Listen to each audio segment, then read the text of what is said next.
है तो फिर ऐसी जारी करता है तो फिर बीमार पड़ेंगे हम लोग, क्योंकि उस समय वो शरीर के लिए गर्मी आवश्यक। ऑफकोर्स इसका मतलब ये नहीं कि 12 बजे जाकर धूप में खड़े हो जाए हम लोग, गर्मी चाहिए नहीं। हम लोग जैसे यहाँ कार्य करते हैं खेतों में, गाय की सेवा करते हैं, तो सुबह आते हैं गर्मी के मौसम में, सुबह 6 बजे 6:30 बजे, और 10 बजे तक करते हैं जब धूप थोड़ी कम होती है। फिर विश्राम करते हैं, प्रसाद लेते हैं, कक्षा होती है, अध्ययन करते, माला करते, वापस शाम को 4 बजे आते हैं। तो भगवान ने बुद्धि दी है हमें कि कैसे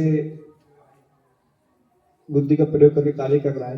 लेकिन कहने तात्पर्य क्या है कि जो भगवान ने इस प्रकार से बनाया, इस प्रकार से रहना चाहिए। शहर में एक वस्तु है, धन, पैसा। धन नहीं है, पैसा है। कागज के जो नोट है छपा हुआ 1000 रुपया 200 रुपये छपा है वो है, लेकिन सुख, समृद्धि, स्वास्थ्य, शांति, प्रेम, स्नेह, हजारों गुण है वो गांव में है। और आजकल ग्रामीण जो जीवन, जैसे गांव में बज रहा है, इस प्रकार ग्रामीण जीवन नहीं। गांव मतलब जो वृंदावन था, कृष्ण का जो गांव था, ऐसे सब गांव पहले ऐसे ही थे, लेकिन आज स्मार्टफोन के चलते गांव भी शहर बन गए हैं। गांव में भी सबके पास स्मार्टफोन है, तो उसमें पूरी दुनिया है। कोई भले यहाँ बैठा है गांव में, लेकिन अमेरिका में क्या चल रहा है, ऑस्ट्रेलिया में क्या चल रहा है, बड़ौदा में क्या हो रहा है, सब पता है उसको, फिर स्मार्टफोन। तो इसलिए, और एक पेड़ है, तो पेड़ का खाना, पेड़ कैसे खाता है? अपने पैरों से। इसलिए पेड़ का एक नाम है पादप। पादप मतलब पैरों से खाता है, अपनी जड़ों से पानी पीता है, पत्तियों से सूर्य प्रकाश, चंद्र प्रकाश लेता है, पेड़ पौधे। तो अगर पेड़ है, उसको उसकी जो जड़ है उससे अलग कर दे क्या होगा? मर जाएगा। इसी प्रकार से हम सब की जो जड़ें हैं, हम सब जो रूट्स हैं हमारे गांव में है। शहर में चावल, गेहूं, गाजर नहीं उगता है, गांव में उगता है सब अनाज, सब्जियां गांव में उगती है, दूध वगैरह जो भी है वो गांव में उगते हैं। तो हम देखते हैं कि भगवान की अवस्था क्या है। भगवान ने कहा है अन्नात् भवन्ति भूतानि पर्जन्या अन्न संभव यज्ञात् भवति पर्जन्य यज्ञ कर्म समुद्भव, कि तुम अपना यज्ञ कर्म समुद्भव, मतलब हम अपना नियत कर्म करेंगे, हाँ, तो वो यज्ञ कर्म समुद्भव अन्नात् भवन्ति भूतानि पर्जन्य संभव यज्ञात् भवति पर्जन्य। तो हम नियत कर्म करेंगे तो यज्ञ है, उससे बारिश होगी, उससे अनाज आएगा, उससे हम लोग जीवात्माएं आएंगी, उनका विकास होगा, शरीर बढ़ेगा अनाज खाने से, अन्न खाने से।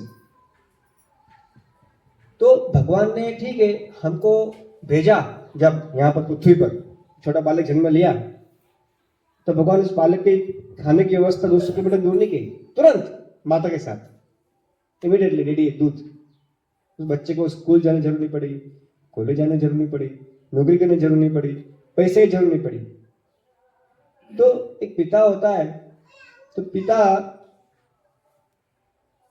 मतलब बच्चे के लिए बहुत बड़ी चीज नहीं है, पिताजी खाना दो खाना दो, बहुत पुकारना नहीं पड़ता है बच्चे को। पिताजी स्वाभाविक देंगे, हाँ ठीक है खा लो, जितना चाहिए खा लो, क्योंकि पिता प्रेम करते हैं बच्चे से, परिवार से, सगे संबंधियों से। तो कृष्ण परम पिता है, तो भगवान ने हमारे मनुष्य को भेजा जब यहाँ पर, तो हमारे जो शरीर की आवश्यकता है, आहार, निद्रा, वो बहुत ही आसान बनाई है अगर भगवान की बात मानेंगे तो।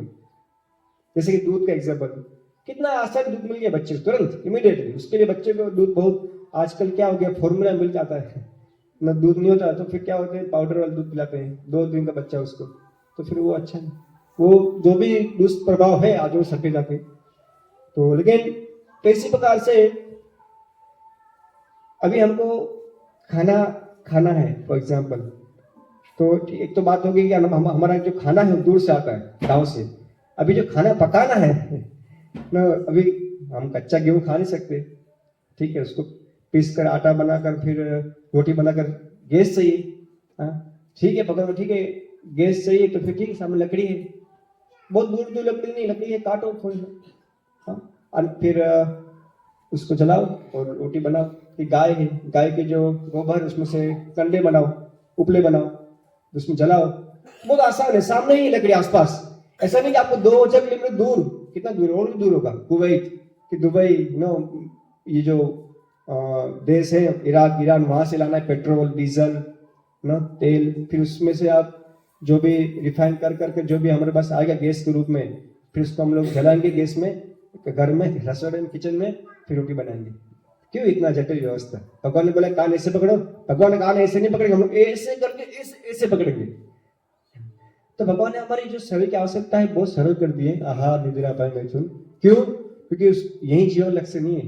भगवान का बेटा तुमको बहुत महान कार्य करना है, मनुष्य शरीर दिया तुमको, अभी तुमको आत्मा साक्षात्कार करना है, उसके लिए बहुत बहुत बहुत समय चाहिए।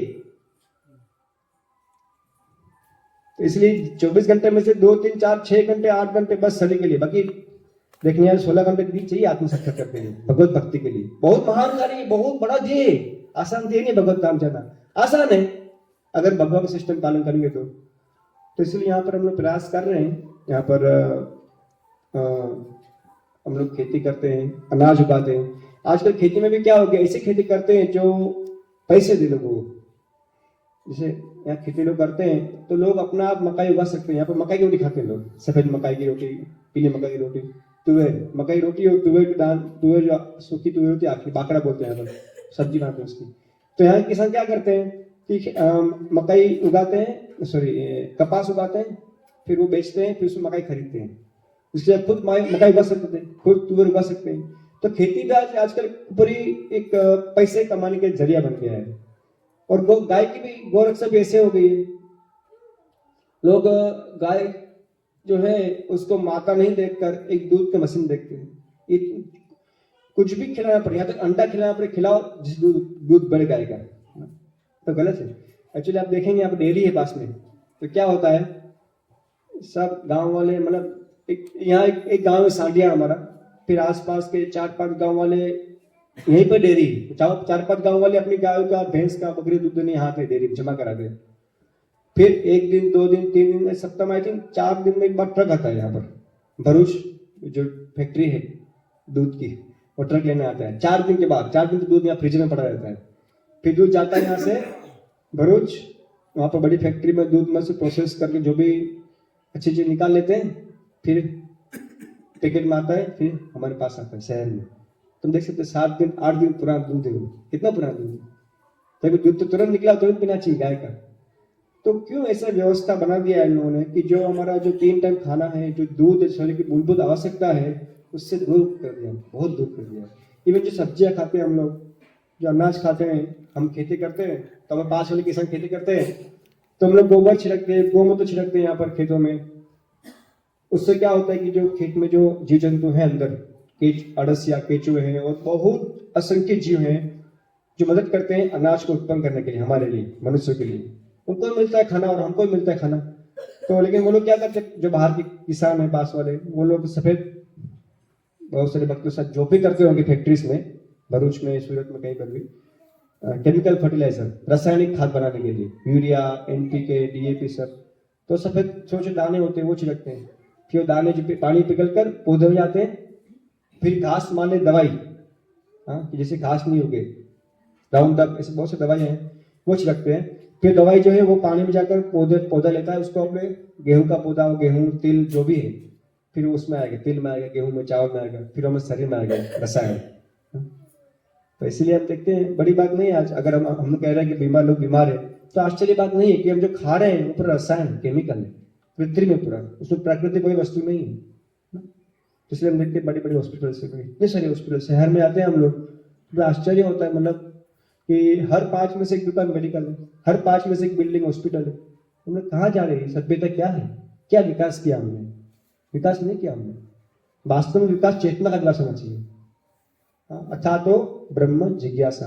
तो उसके लिए बहुत समय चाहिए उस चेतना विकास के लिए। सुबह शाम भक्तों साथ मिलकर हरे कृष्ण कृष्ण कृष्ण हरे हरे, हरे राम राम राम हरे हरे, ये हरे नाम कीर्तन सुबह शाम होना चाहिए, जप करना चाहिए, अध्ययन करना चाहिए, कक्षा सुननी चाहिए।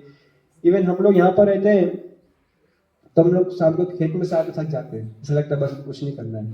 तो जब आप शहर में रह रहे हैं, आप जॉब कर रहे हैं, ट्रेन में जाकर अप डाउन करते हैं, बाइक पर, गाड़ी में, पूरा रजोगुण तमोगुण से आवृत है, संघर्ष से बाहर हैं।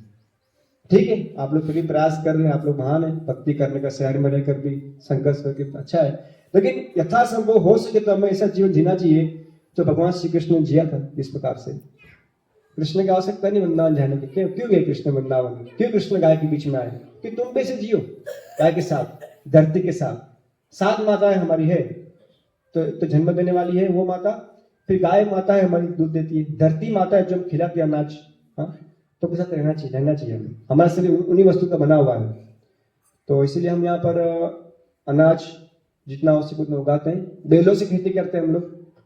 आजकल क्या हो गया, ट्रैक्टर्स में बताया खेती पूरा, मतलब इन्होंने जैसे कि लोहा निकाला जमीन में से, उसमें फैक्ट्री में ले गए, फिर फैक्ट्री में उसमें से लोहा पिघाल कर अलग वस्तु बनाई। ऐसे ही लोग क्या समझते, जमीन पे एक प्रकार से मशीन है लोहे जैसी, उसको हम लोग जिस प्रकार से तोड़ मरोड़ का उपयोग कर सकते हैं, जबकि जमीन एक जीवंत वस्तु है, एक जड़ वस्तु है जमीन, धरती। तो इसलिए हम लोग फिर बैलों से खेती क्यों करना है? लोग गाय रखते हैं, लेकिन गाय के सिर्फ बछड़ी रखते हैं, और बछड़े होते हैं उनको मार देते हैं, कतल खाने भेज देते हैं। हाँ? और जो गाय से अन्य संतान उत्पन्न करनी है तो उसके लिए क्या करते हैं, फिर आर्टिफिशियल इंसेमिनेशन, मतलब कृत्रिम रूप से बीज दान करते हैं इंजेक्शन से। जबकि पहले क्या होता था कि नंदी होते थे अच्छे, इनके द्वारा गाय से अच्छी बछड़े आते थे। तो हम गाय रखते हैं, गाय जो है जैसे मनुष्य है, तो मनुष्य में लड़का लड़की दोनों आते हैं, ऐसा नहीं लड़की भी आती लड़का आता है। इस प्रकार से गाय में बछड़ा भी आते हैं, बछड़ी भी आती है, तो हमको बछड़े का उपयोग करना चाहिए। हम उनको बेल ब्रेक खिला नहीं सकते, उनको उपयोग भगवान दिया है। हम समझते हैं गाय जो है महत्वपूर्ण है और बेल महत्वपूर्ण है, लेकिन बेल ज्यादा महत्वपूर्ण है। गाय सिर्फ दूध देती है, दोनों महत्वपूर्ण है, गाय का दूध बहुत जरूरी है, लेकिन लोग बेलों का महत्व भूल जाते हैं कि बेल जो है हमारे लिए क्या क्या नहीं करते हैं। अनाज उगाते खेत में, फिर अनाज मतलब जब जमीन को तैयार करते पहले, सबसे पहले बैल। ट्रैक्टर चलने से क्या होता है, जमीन एकदम टाइट बन जाती है, धीरे धीरे टाइट बन जाती है। फिर वो धीरे देखते जो खेती करते हैं ट्रैक्टर से, यूरिया डालकर, केमिकल डालकर, उनकी जमीन धीरे धीरे सीमेंट जैसी बन जाती है, कड़क एकदम। तो अगर कड़क जमीन है, उसमें जीव जंतु नहीं आएंगे फिर, जो अनाज को उत्पादन करने के लिए जरूरी है। तो इसलिए फिर बैलों से खेती करते हैं हम लोग। तो बैल जो है वो खेत जमीन को पहले तैयार करते हैं खेड़ कर, फिर उसमें हम बोते हैं बीज, गेहूं, चावल, दाल, जो भी है, मूंग, तुवेर, मूंगफली, तिल, जो भी है, एरंडा, जो भी चाहिए हमको। फिर बैल, अभी वो पौधा निकला हमारा चावल का, गेहूं का, उस बीच में घास है, तो बैल उसको भी निकालते हैं घास को। फिर जब कटिंग हुई गेहूं की, चावल की, तो उसके चलकर वो निकालते हैं उसमें से गेहूं, चावल, बैल उसके ऊपर चल चल चल चल कर, तो फिर उसको घर पे लाना है। कैसे लाएंगे हम लोग, खेत वहां पर है, उठा नहीं सकते, तो बैलगाड़ी के रूप, बैल खींचते हैं हमारे लिए। फिर तेल चाहिए हमको, अनाज, मूंगफली तेल का, तो तेल तो निकालने के लिए मूंगफली को दबाना पड़ेगा जोर से, प्रेशर से। इसलिए बैल, वो घानी होती तेल की, जिसमें बैल चलते हैं, वो लकड़ी घानी में मूंगफली पिसती है, तेल निकलता है, तेल का तेल, मूंगफली का तेल, तो वो बैल करते हैं। हाँ, तो अभी तो मोटर है, मोटर नहीं है तो पहले क्या करना है, पहले क्या करते हैं लोग, ऊंचाई पर कुआं होगा तो फिर वहां से फिर रहेट बनाकर वो घूमेगा, उसमें से फिर पानी आएगा, बेल घूमेगी गोल गोल, तो पानी निकलेगा उसमें से, कुएं में से, तो फिर उसमें खेती होगी। तो इस प्रकार से हम लोग यहाँ पर, क्योंकि हम भगवान की पद्धति जो है इसको पूरे लेना पड़ेगा। तो गौ रक्षा करनी है तो उसमें बैल भी है, और बैल का बहुत ही महत्वपूर्ण योगदान है। बैल पिता है हमारे, हजार कार्य करते हैं हमारे लिए, लकड़ी काट के लाते हैं कुकिंग के लिए, उसमें जंगल से लाते हैं, बांस लाते हैं घर बनाने के लिए, बैलगाड़ी लेके आते हैं ट्रांसपोर्टेशन में। तो इसलिए यहाँ पर हम इस प्रकार से प्रयास कर रहे हैं बैलों की। और अभी आज के हम देखते हैं बहुत सारी गौशाला सूरत में भी होंगी, बड़ौदा, भरूच शहर में भी है, सब जगह है। लेकिन उसमें क्या होता है कि मैं बताया कि हमको भगवान ने जिस प्रकार सिखाया है गौ रक्षक उस पर करना चाहिए। लोग क्या करते हैं, गाय है उसके लिए बांध के रखी गाय को गौशाला में, और सूखा चारा लेके आते हैं, खिलाते हैं। लेकिन भगवान कृष्ण क्या करते थे गाय के लिए, क्या करते थे भगवान, चरा देते। Yes, very good. सबसे बढ़िया जो कार्य, कृष्ण बहुत बुद्धिमान है, ऑफकोर्स वो तो है ही, लेकिन बहुत आनंद वाला ऐसा है गाय चराना। चलो बच्चे कृष्ण छोटे बालक थे तो छोटे बच्चे को ले आते कृष्ण गाय चराने के लिए, और बछड़े चल रहे हैं वहां पर, और यहाँ कृष्ण खेल रहे हैं। ये इसको बोलते भगवान। ना भगवान खेल रहे, भगवान तपस्या करने का, ये भगवान बस कुछ कुछ देवता होते हैं ऐसे इस मुद्रा में होते हैं, आशीर्वाद देते हैं बस। भगवान को वो कार्य नहीं है कि आए आशीर्वाद दो, सब लोग आ रहे हैं चिंता दुख लेके आ रहे हैं, भगवान एक जज से बैठे हैं, हाँ क्या हुआ, ऐसे भगवान खेल रहे हैं, ये भगवान है। तो कृष्ण ने दिखाया हमको तो गाय की रक्षा कैसे करनी है, उनको चराओ। तो आजकल दुर्भाग्यवश क्या हो गया है कि गोचर भूमि बहुत सारी जो थी उसको खेत बना दिया है, रेलवे के जो ट्रैक्स वो बन गए उसके ऊपर, फिर रास्ते बन गए, तो गाय की गोचर भूमि नहीं रही। इसलिए हम लोग प्रयास कर रहे हैं, कुछ जमीन है उसको गोचर एक प्रकार से बनाने का, तो हम लोग गाय को भी चराते जितना हो सके उतना संभव। अभी तो पूरे नहीं चलती, फिर भी जितना हो सके उतना गाय को चलाने का प्रयास करते हैं। तो भागवत में आता है कि सर्व काम दुधा मही, प्रथम स्कंद में आता है कि मही जो है हमारी सब इच्छा पूरी करेगी धरती। तो इसलिए मैंने बताया जैसे कि प्रकृति की गोद में रहना चाहिए, सुख समृद्धि प्रेम शांति स्वास्थ्य मिलेगा सब कुछ। हाँ, और पैसा क्यों कमाते इन सब वस्तुओं के लिए, लेकिन ये सब वस्तुएं मिलती नहीं शहर में। तो इसीलिए यहाँ पर हम सिर्फ ये सब वस्तुएं करती हैं, यहाँ पर कर रहे हैं यहाँ पर। और आप सब विचार करिए, लोगों को बताइए सब चीजें, सब समझिए इन चीजों को, ये जरूरी है। प्रभुपाद ने कहा था कि प्रभुपाद देखा कि ज्यादातर भक्त जो है वो सन्यासी ब्रह्मचारी नहीं रह पा रहे, ज्यादातर भक्त जो ग्रस्त बन रहे हैं। 99% भक्त मतलब कह सकते हैं हमेशा से हम देखते हैं वो ग्रस्त आश्रम रहते हैं। तो फिर कैसे उनका जीवन निर्वाह, बच्चे हैं परिवार है, कैसे चलेगा जीवन उनका, उनको धन आर्थिक शरीर का रोटी कपड़ा मकान कैसे आएगा, इस प्रकार से आएगा कृषि को रक्षा कर। और अच्छा है, हम सोचते हैं इसमें मेहनत है श्रम है, लेकिन अच्छा है श्रम करना अच्छा है, क्योंकि देखिए शरीर में बहुत सारे छेद हैं हमारे यहाँ पर, जो बाल निकलते हैं हम शरीर पर, रुवाटी जो मतलब बोलते हैं, जो उसमें से पसीना निकलना चाहिए, वो शरीर की गंदगी है। मल मूत्र निकलता है शरीर से, शरीर के जो भी छेद हैं आंख कान नाक सब में कचरा निकलता है, शरीर निकलता है बाहर, सबको निकलो बाहर निकलो, मल मूत्र निकलता है कान में से आंख में से नाक में से मुंह में से कफ निकलता है, तो इन शरीर के छेद इसमें पसीना निकलता है। तो पसीना खराब वस्तु नहीं है, तो श्रम करना खराब वस्तु नहीं है। आज की सभ्यता जो है सब लोगों को आलसी बना दिया है, बस ऑफिस में बैठो, सब लोग ऑफिस में बैठते हैं दुकान में बैठते हैं, बस कोई काम नहीं करता है, फिर बीमारी आती है शरीर में, खाते हैं पचता नहीं ऐसे। इसलिए अच्छा है ये जीवन जीना चाहिए हमारे लिए हमारे बच्चों के लिए। हम पूछते हैं किसी को कि बच्चे को पूछें कहाँ से आते हैं गाजर, तो बोलते हैं सुपर मार्केट डी मार्ट से आता है गाजर। गाजर जमीन से आता है, धरती से आता है गाजर। तो ये सब चीजें समझनी चाहिए, बच्चों को सिखाना चाहिए, और भविष्य बच्चों बता इस प्रकार जीवन जीना चाहिए हमको सबको। मुश्किल नहीं है ये, जो भी भक्त यहाँ पर रह रहे हैं, ऐसा नहीं कि कोई मतलब एक मतलब कुछ विशेष है, मतलब जैसे कि सब भक्त रह रहे हैं शहर में, इस प्रकार से भक्त रहते थे तो शहर में, फिर देखा कि बच्चों के लिए अच्छा नहीं शहर में, भविष्य बच्चों को उज्जवल नहीं है, हमारे भी उज्जवल भविष्य नहीं है। आज से 50 साल पहले लोग लाखों सालों से ऐसे जीते आए थे धरती की गोद में, धरती माता के साथ गाय के साथ, और आपस जीना ही पड़ेगा हमको। हम मैंने बताया जो हमारी जो जड़ें हैं रूट्स है, हमारी जो खाना कपड़ा मकान, हाँ उनसे उससे दूर रह रहे वो लंबा नहीं चलेगा, ये सभ्यता लंबी चलने वाले नहीं है। आज कल कभी भी लोगों को वापस गांव की तरफ जाना ही पड़ेगा। तो बुद्धिमान लोग सोचते हैं क्यों नहीं पहले चले जाए हम लोग। हरे कृष्ण कृष्ण कृष्ण हरे हरे, हरे राम